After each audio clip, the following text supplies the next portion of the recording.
Hello students, class 10th exercise 12.3 question number हमारा कौन सा है 15। ठीक है, क्वेश्चन नंबर 15 में क्या आकृति 12.233 ये हमारे पास आकृति है इसकी में ABC त्रिज्या 14 सेंटीमीटर वाले एक वृत्त का चतुर्थांश है। ये हमारे पास ABC है जो ये वृत्त का एक चतुर्थांश है। ठीक है बच्चों, अब इसमें चतुर्थांश है ये, ठीक है आप समझ गए। तथा BC को व्यास मानकर एक अर्धवृत्त खींचा गया है। BC को हमें एक व्यास मानकर एक अर्धवृत्त छायांकित भाग का क्षेत्रफल हमें ज्ञात करना है, इसका क्षेत्रफल हमें ज्ञात करना है। ठीक है बच्चों, ये हमें क्वेश्चन दे रखा है। अब सबसे पहले हम इस क्वेश्चन का डायग्राम बना लेते हैं। यहाँ पे एक ये स्ट्रेट लाइन है, समकोण त्रिभुज बनाएंगे पहले। ठीक है, ये हमारे पास समकोण त्रिभुज हो जाएगी। ठीक है, और समकोण त्रिभुज हो गया, इसका नाम यहाँ पे छोटा सा है त्रिज्याखंड खींचा हुआ है और फिर एक बाहरी ओर अर्धवृत्त खींचा हुआ है, इसको व्यास मानकर। ठीक है, ये थोड़ा सा गलत हो गया, आप इसको सही बना लेना। ठीक है बच्चों, क्योंकि मैं तो आपको समझाने के लिए इस छायांकित भाग का क्षेत्रफल हमें निकालना है। इस पॉइंट का नाम क्या है A, इस पॉइंट का नाम है B, इस पॉइंट का नाम है C। ठीक है, ये हमें निकालना है। और यहाँ पे 14 सेंटीमीटर दे रखी है भुजा और नीचे भी ये 14 सेंटीमीटर दे रखी है ऐसी। अब हमारे पास कोण दे रखा है यहाँ पे। सबसे पहले हम लिख लेते हैं दिया क्या है, दिया है त्रिभुज ABC में, तो यहाँ पे त्रिभुज ABC। ठीक है, त्रिभुज ABC त्रिज्या हमें कितनी दे रखी है R 14 सेंटीमीटर। ठीक है बच्चों, 14 सेंटीमीटर, ये हमें त्रिज्या कितनी दे रखी है 14 सेंटीमीटर। और हमें छायांकित भाग का क्षेत्रफल निकालना है। छायांकित भाग का क्षेत्रफल, छायांकित भाग का क्षेत्रफल निकालना है। ठीक है बच्चों, सबसे पहले मैं इसको आपको समझाता हूँ कि ये डायग्राम कैसे बन रहा है। ठीक है, देखो ये डायग्राम सबसे पहले एक ये त्रिभुज है।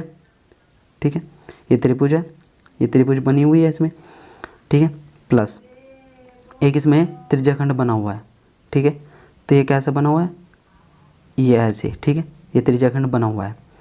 अब माइनस क्या करना होगा इसमें, ये जो ये तो अर्धवृत्त बना हुआ है, एक ये त्रिज्याखंड बना हुआ है छोटा सा जो आप में दिख रहा है BC से ये। ठीक है, ये हमें माइनस करना होगा त्रिज्याखंड का क्षेत्रफल। ठीक है, ये बीच वाला हमारा क्या था अर्धवृत्त। ठीक है, ये हमारे पास त्रिज्याखंड है तीसरा। अब देखो फॉर्मूला क्या बनेगा इसका। ठीक है, फॉर्मूला क्या बनेगा, यहाँ पे फॉर्मूला लिखते हैं। अब इसका ये हो गया हमारे पास। ठीक है, ये समझ गए आप, ये हमारा अर्धवृत्त है। ठीक है, ये BC व्यास है। ठीक है बच्चों, अब देखो इसका फॉर्मूला, सबसे पहले हम इसमें BC चाहिएगा क्योंकि अर्धवृत्त है। त्रिज्याखंड का क्षेत्रफल निकालने के लिए हमें BC का पता होना जरूरी है। तो यहाँ पे पाइथागोरस प्रमेय लगाएंगे, पाइथागोरस परिमेय से। ठीक है, पाइथागोरस परिमेय से, पाइथागोरस प्रमेय लगाएंगे। अब पाइथागोरस प्रमेय क्या कहता है, कर्ण का वर्ग इक्वल टू आधार का वर्ग प्लस लंब का वर्ग। ठीक है, लंब का वर्ग। अब कर्ण क्या है हमारा, क्या है BC, तो BC का वर्ग इक्वल टू आधार कितना है 14 का वर्ग प्लस लंब कितना है 14 का। ठीक है, वर्ग हो गया। अब BC का वर्ग, तो यहाँ पे लिखते हैं BC का वर्ग। ठीक है बच्चों, अब 14 कितना है 2 बार, तो 2 गुणा 14 का वर्ग। ठीक है, ऐसे लिख सकते हैं। अब हमें तो BC चाहिए, तो BC तो यहाँ वर्गमूल आ जाएगा, तो 2 गुणा 14 का वर्ग।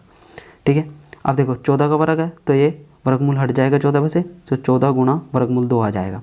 ठीक है, ये BC क्या था हमारा व्यास। ठीक है, देखो BC जो था हमारा व्यास था वो। ठीक है, अब यहाँ पे त्रिज्या क्या होएगी इसकी 14 वर्गमूल 2/2, तो 2 सत्ते 14, तो कितना आ जाएगा 7 वर्गमूल 2 सेंटीमीटर। ठीक है बच्चों, ये भी हमारा सेंटीमीटर में था। त्रिज्या कितनी आ जाएगी 7 वर्गमूल 2 सेंटीमीटर। ठीक है, अब हमें BC मिल गया और त्रिज्या भी मिल गया। ठीक है, अब देखो इसका फॉर्मूला क्या बनेगा, यहाँ पे ये हमारा रफ तो नहीं था। ठीक है, इसमें BC का व्यास निकाला है। ठीक है, इसके बाद यहाँ पे त्रिभुज का क्षेत्रफल होता है 1/2, पहले इसका वो लिख लेते, त्रिभुज का क्षेत्रफल लगेगा प्लस इसमें और क्या है, ये अर्धवृत्त है तो यहाँ पे अर्धवृत्त का क्षेत्रफल लग जाएगा, बड़े वाला है, ठीक है। ये अर्धवृत्त का क्षेत्रफल है जो, ये हमारे पास कौन सा है, बड़े वाला, तो यहाँ पे लिखते हैं बड़ा अर्धवृत्त का क्षेत्रफल, ठीक है बच्चों। ये अब माइनस क्या करना होगा इसमें, ये त्रिज्याखंड का क्षेत्रफल, ठीक है। ये हमारे पास क्या है, त्रिज्याखंड का क्षेत्रफल, ये माइनस हमें करना होगा। तो यहाँ पे हम इसको माइनस करेंगे तो देखो ये आप समझ गए, त्रिज्याखंड का क्षेत्रफल माइनस होएगा, तो यहाँ पे लिखते हैं त्रिज्याखंड का क्षेत्रफल, ठीक है। अब त्रिभुज का क्षेत्रफल क्या होता है, 1/2 गुणा आधार गुणा ऊंचाई, ठीक है, ये हो गया। प्लस अर्धवृत्त का क्षेत्रफल होता है πr² बटे 2, अर्धवृत्त है क्योंकि तो थीटा पौन 360 πr², त्रिज्याखंड का क्षेत्रफल ये हो जाएगा, ठीक है।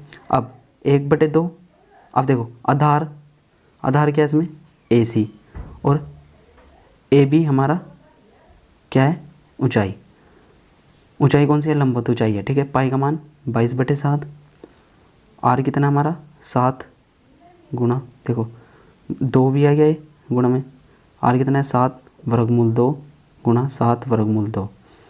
अब माइनस हमारे पास थीटा कितना है, ये 90 डिग्री, ठीक है, क्योंकि एंगल कितना हमारा 90 डिग्री, क्योंकि ये समकोण है, ठीक है, 90 डिग्री हो जाएगा।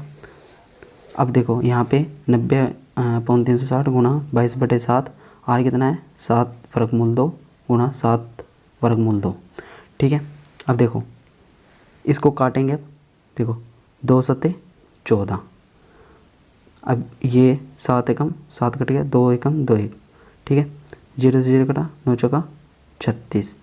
अब देखो 7 से 7 कटा, 2 दूनी 4, 2 एकम 2, 2 एकम 2, ठीक है बच्चों। अब देखो यहाँ पे क्या बचा, 14 गुणा 7 प्लस 11 गुणा, अब देखो वर्गमूल 2 कितना होता है, गुणा 2, ये 7 रहेगा तो गुणा 7, माइनस यहाँ पे कितना रहा, 11 गुणा वर्गमूल 2 यहाँ भी 2 हो जाएगा गुणा 7, ठीक है बच्चों, ये रह गया हमारा। अब देखो यहाँ पे क्या रहेगा, 14 सत्ते 98, ठीक है। अब यहाँ पे कितना आ गया, कितना आएगा बच्चों, ये कट जाएगा क्योंकि ये प्लस का है माइनस का सेम है, 11 गुणा 2 27, यहाँ पे 98 सेंटीमीटर स्क्वायर हमारा आंसर आ जाएगा, ठीक है बच्चों, ये हमारा आंसर आ गया, ठीक है बच्चों, 98 centimetre square. Thanks to watching my channel and subscribe.